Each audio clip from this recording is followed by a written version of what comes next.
This podcast is brought to you by Primary Intelligence, the leader in win-loss analysis, focused on helping businesses uncover the unique story on how each sales rep can win more deals.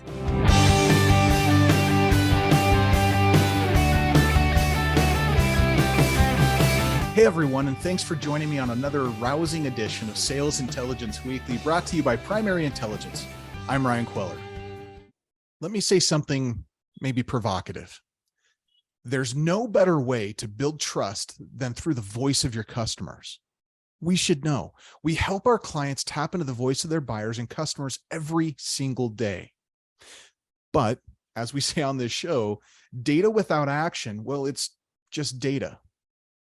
One way to action on the data from the voice of your customer is through storytelling. Human beings have been telling stories since the beginning of time. Since the cave days, we've been using stories to communicate. Stories help us derive meaning. So, how do you take the insights and experiences of your customers and turn them into stories that impact your go-to market strategy? Chatting it up with me today is my favorite hustler, Rish Bhandari, founder and CEO of Content Beta. Rish, welcome to the show. Thanks for having me, Ryan. So introduce our listeners to you, to Content Beta. Tell us more about you and your organization. Right. So I'm the founder of Content Beta. I'd like to say founder because the hustle is in the founder, not the CEO. That's right. And I run a video and a design service for B2B software. We work with product marketing and customer enablement teams to create creative content at scale. So it's like your own video and design team where you pay monthly, but you don't have to hire them or you don't have to search for freelancers. We're pretty quick, as good as overnight. If you have something at 3 a.m., send it to us. We'll send it to you next day. Wait, did you say next day? Yeah. So wow. we are like, it's like a dedicated team you get. Okay. Wow, man, that's fast. That is why is that important? Why is that turnaround for video content so important? Why is that important? I think overall, over the last few years, video content is perceived to be time consuming, expensive, and over the last couple of years, new tools have come in where you could create the content yourself. And I think most of the agencies are traditional in nature and they stick to that with their old age workflows. What we did was we tried focusing on one particular sector. So we don't do e-commerce, we don't do direct to consumer, we just do software and internet businesses. And we've tuned our process suitable for them. So tomorrow, if we need to hire somebody or get a new project, it's pretty easy for us to turn it around. Oh, that's fun. So, a hustler got to hustle, right? That's a thing. Hustlers got to hustle. Why this? Why video content? Why were you drawn to this? Why is this so interesting to you? So I think story starts from the day we started YouTube. And the way YouTube algorithm works is how engaging your audience is, right? I mean, how many people who start watching the video, they end up finishing it, right? Because if they finish it up early, you won't go higher in the rankings. In fact, YouTube search algorithm will try pushing you down. So when we reached 300K subscribers, we thought probably we've cracked it. What should we do next? And then suddenly what we realized is when we started searching our own content on Google search engine, the YouTube videos come before text content. And we thought probably this is how Google is thinking. And if you look at Amazon, Alexa voice searches are faster than the pages. So probably media content is getting a lot of more interest. And on the other side, there were a lot of mega trends that, hey, there's TikTok and there's Instagram Reels, YouTube Shorts. Attention span is going down. You can't hook your audience without a story, without a visual aid. So I think that's what got us motivated that, hey, this is what we should target. And on the supply side, where we thought that software companies didn't have a lot of, they were not matured enough in terms of creative. I mean, you go to e-commerce companies, they're kick-ass. Go to any B2C brand, they're kick-ass at creators, kick-ass at marketing, but software companies had a lot to catch up. And that's we thought that, hey, this could be an opportunity we could tap into. So I love that. Why do you think that is? Why do you think that software companies are maybe lagging in the content creation? Why them? I think they're too busy to create the product. And over a period of time, I think people have realized that just the product, of course, you need the best product. That's the hygiene factor. You need the best product, but you also need amazing content, because tomorrow somebody else will come up with the same product. They could copy your product, they could copy your features, but they can't copy your marketing. They can't copy your content.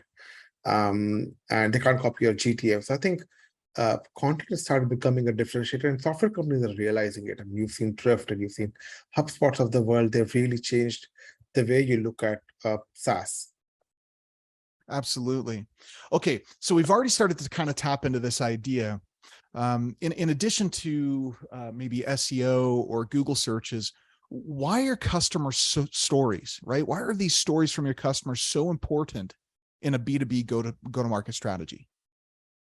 I think B2B has generally been sales-led, right? When I say sales-led, there's a sales rep who will try to make a contact, who will try to pitch you either through email, call, social media, and then try to get you on a call and again pitch you, hey, these are my features, and these are the benefits, and these are the product works. Sometimes in this entire journey, I mean, if you're not a big brand, right? I mean, of course, if you are Salesforce, people know what Salesforce stands for. But if you're not a big brand, which is for most of the case, you sometimes miss that trust.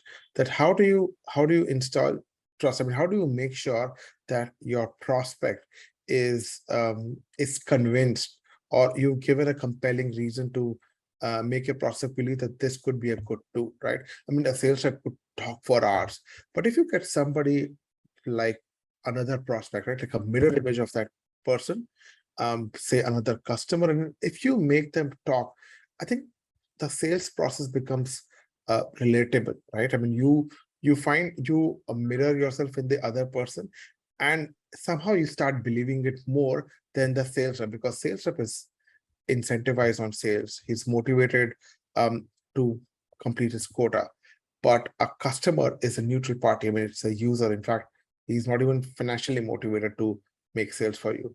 But what we've seen is customers are the best sales rep. And if you can somehow ask your customer to make a sales pitch on your behalf, that's magical. It is. It really is. And I love that idea. Your customer is your best sales rep. Absolutely. Okay. So where in the customer journey should you be using customer stories? I mean, you've mentioned this idea that there's this digital transformation happening. More and more buying is happening online, less sales led, and more consumption of content and information online. But where in this customer journey should we employ these stories?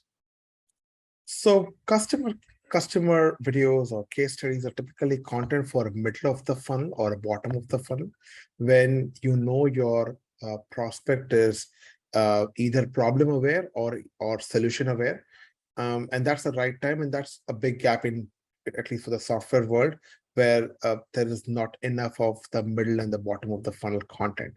So I think that's the ideal place. Another area where I've seen this kind of content sitting well is remarketing, right? So if you've already been on my website, or you've already spoken to my rep, now how do I make sure I stay on top of your head, right, without being salesy? So what I would want to do, I would want to show you some of my customers' quotes or some of my customers' words to re-emphasize that, hey, this product is really cool, or this product is solving problem X, that's a big deal for me. What I've also seen these days is people running short ads, like YouTube ads or LinkedIn ads. You would have seen Zapier running few these days, where they make like a 15 to 30-second kind of a clip, just telling a story about how customer went from zero to hero in terms of automation, and that's another powerful way to attract attention. So I would say most of the time in middle and bottom of the funnel, and probably somewhere in between the top and the middle, when you're doing paid marketing ads. So why do you think the middle and the bottom of the funnel have less content than the top of the funnel? I think it's because how marketers are driven, right? So marketers are driven about, hey, how many, um, I mean, how can I get more people aware of my brand? How can I get more people come on my website, right? And they believe that the product will solve the purpose. Looking at the product or looking at the product copy, it could solve the purpose, and then they miss that, hey, probably we didn't create enough content for middle and the bottom of the funnel. And this typically happens in sales side, where you rely on salespeople to create those assets, or probably marketing team could help. But that content is slightly old school, right? They'll send you like a 10-page PDF. Who's got time to read the 10-page PDF for you? So I think lack of engaging content is what is required. I mean, only customer videos could not be a solution. There could also be product demo videos, right? So instead of getting somebody on a call for 30 minutes just to show them how a particular use case is being solved, throw them into short demo videos. Tell them a story of your product, what problems the product is fighting with, in a form of a story where your product is the hero, not those cartoon animations which you see typical explainer videos. So I think these two type of content forms are really good for a middle and bottom of the funnel. Yeah. Okay. Let's change tack a little bit and move towards the identification of customers. So you've got all these customers, all these stories. How do you identify which customers will advocate for you? So I think of it as the pyramid, right? In the bottom of the pyramid is somebody who's just started using your product, and top of the pyramid is somebody who's like the number one user. He's like making creative uses of your platform or your service of your product, right? So, and the middle is somewhere who's not reached at the top, who are using somewhat, and they would have spent some time with you. So what I would recommend my customers is to figure out the top and the bottom, so figure out both extremes. Somebody who's just started using your product and got early wins, get that excitement, capture that excitement in form of a video. Or somebody at the top who's been like pro, who's naturally an advocate for you, could be talking about you at communities, at events, at presentations. Pick that guy and ask him to tell the story. Okay. So you've identified those folks that are either top end users, the power users, the kick ass out in front, always rocking it, and the noobs who are having early wins. What are some of the questions you should ask when crafting a customer story? So customer story is very tricky. A lot of people, they send questions to their customers, right? Hey, you got to be prepared, right? We have an unusual approach. We say, let's just have a conversation, right? Let's forget that it's a testimonial video. Let's just have a conversation. Could be like a podcast type of conversation, right? And you ask them questions like, hey, why did you choose this product, right? Or can you explain what we do in like 2 or 3 sentences, right? And you'll find like, wow, they are describing something in a different way than what your website homepage is talking about.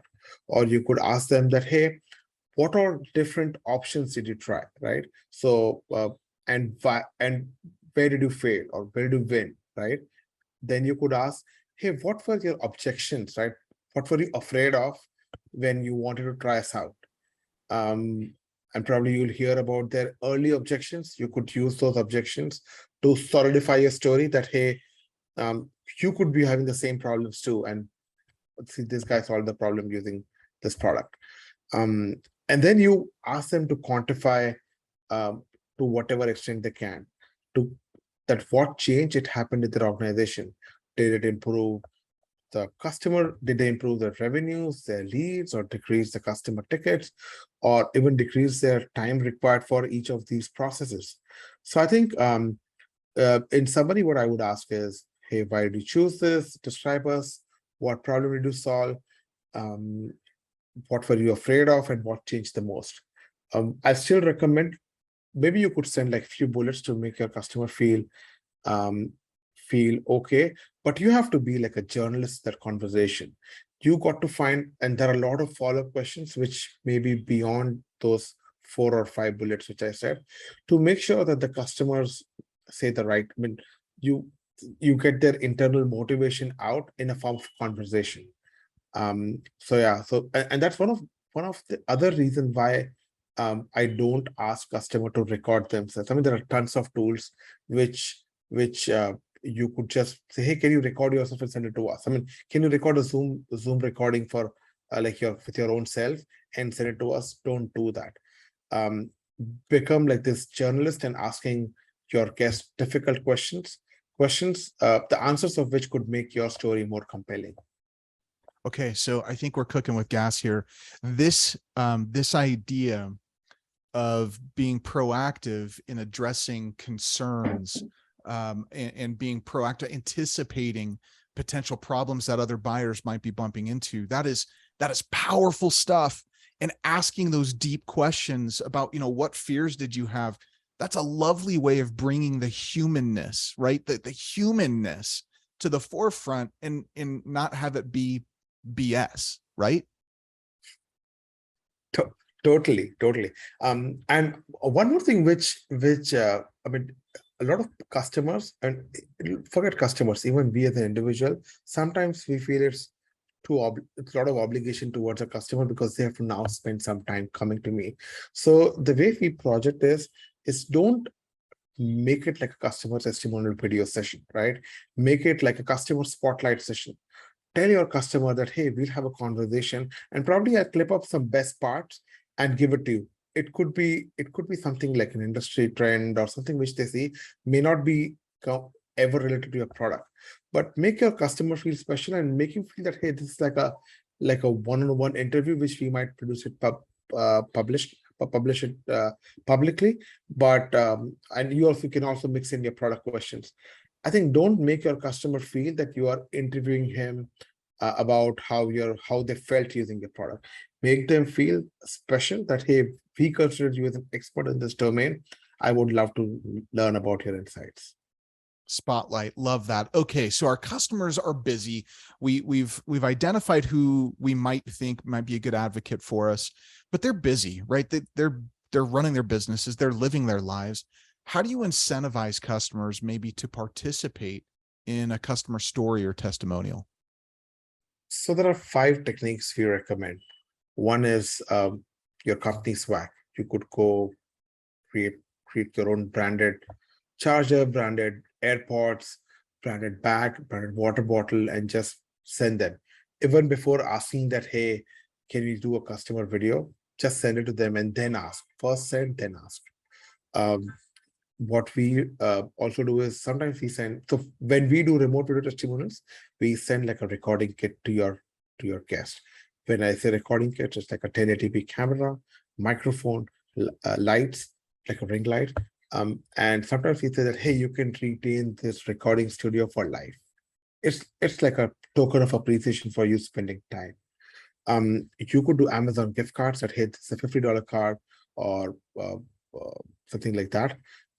You could do discounts on your features that, hey, you are on the base plan, please help us out, and here is your medium plan. And last is probably one with a lot of people like is Goldbelly. So go to goldbelly.com, find something which is like a food treat in that city, and just order it from them. It's like very similar to DoorDash, but it's from that local city. It's another way to thank the customer for taking out the time. Okay, I think that's actually creative. I'd never even considered sending like a recording kit. I think that's brilliant. That is brilliant. And I think people would appreciate that tremendously. Okay, so you started going into some tips. Let's get into some more tips. What could you tell us? What are some tips for making your customer stories speak to your prospects on maybe a deeper level? So I think you got to make it visually related, right? So a typical customer story is 1.5 to 2 minutes. Now, you can't get your customers talking straight for 2 minutes because sometimes your eyes, you get distracted.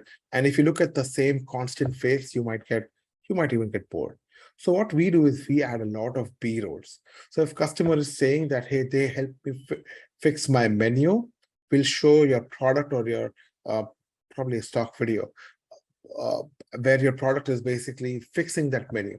If you say that, hey, moving the files from folder A to folder B was tedious, you just show the same visual how you do this in the product. So basically you show the same possibilities which your customer is trying to explain in the form of B-roll, and you mix your customer's voice with that B-roll.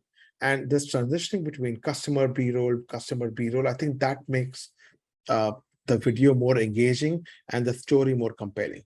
Another thing which we do is we ask the customer to share us their guests to share us their company's videos. A lot of companies have their own set of stock videos in their own office shots or own the workforce shot, the team shots, and we use the same and try to animate that in the B-roll. So it communicates emotion. It doesn't just say that, hey, we've cut down the time. You can actually show them that, hey, this is how they're working and this is how they're cutting down the time.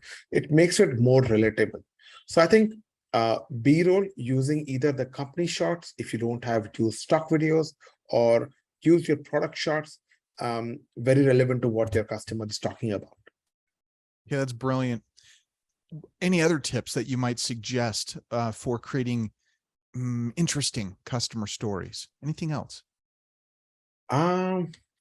What we've done recently is we've done like 15 customer calls, right? Like how you and I are talking on Zoom. Now, these are not very high quality. Zoom doesn't throw high quality videos or audio. But what we've done is, from those 15 recordings, we've created like each recording of 4 or 5 seconds. And those 15, we've stitched them together with our own messaging. It has customer's voice and our messaging, and we've made it like a mashup. Now, this kind of content really makes it juicy when you want to communicate a lot of ideas in shortest possible time, kind of like a brand video, but from the customer's point of view. And it doesn't have to be just video. You could even have audiogram, but it has to be realistic. It cannot be just words on the screen, either voice or video with voice. And I think that mashup, I mean, I don't know if you've seen metadata video. We recently created one for Nectar HR where they had close to 18 recordings, and we stitched them together into a mashup. I think really powerful way to communicate what your brand stands for from the customer's point of view. So we're talking about interest, right? We're talking about, and there was one specific word that I want to go into a little bit further, and that was, you mentioned demonstrating emotion, right? We need to have these videos draw emotion. Why is that important? Why is the emotional part maybe just as important as, what's being said? Why is that so important? I think emotion is part of anybody's storytelling framework. I mean, we are in love with AIDA framework. And whenever we create customer stories, we normally aggravate the situation, right? If customer is in a problem, the next shot is, what was he suffering with the problem, just to make sure that, hey, just get this person out of that problem. So we use both positive and negative. Negative terms of aggravating the pain the customer was going through. And that's mostly using customer's voice. And when there is positive stuff, we basically show B-rolls, right? Something that, hey, people are smiling, or the company's team is happy, their boss is happy. And I think communicating emotions really completes the way you tell story. Okay. So emotion. Another thing, one of the problems that many people have when they're dealing with a marketer, any marketer or salesperson or product manager or product developer, there's all this data, all this insight that's out there. But what's difficult is making sense of the data and the insights that's out there, understanding how does it apply, and basically attaching meaning to the data and insights. How does telling story with video drive meaning? That's a good question. So the old way of sharing insights, I mean, this is pretty common with all McKinseys of the world, is to create a report or a presentation deck. And that's it seems it's really objective in a way of thinking. It's faster to consume, and it generally is to the point. There is no faff around it. But if you want to create a deeper impact, I think what McKinsey's of the world do is they create text copies. But if you want to talk to masses in a different way so that they are compelled to take some action, I think you got to show it visually. And by visually, I don't mean static images. Visually has to be in the form of some communication, which is slightly more engaging. And videos, I think, is the best bet. But it could also be audiograms, could also be podcasts, right? So I think it's really important to make your content visually appealing, especially when you're dealing with masses. If your content is being consumed by select few, probably the top management, just stick to your PowerPoint decks or the PDF document. But if you're talking to the masses, I think it really makes sense to create videos out of it. Absolutely. Okay, so we've now identified the customer. We've incented them to participate with us in telling the story. We're asking good questions to help drive interest, an interesting video. We've got our video. What do we do with it? Right. So distribution is king. In Hollywood, they talk, I have friends that work there. Distribution is king, right? So how and where do you distribute these stories? So I'll tell you the top places where our customers use.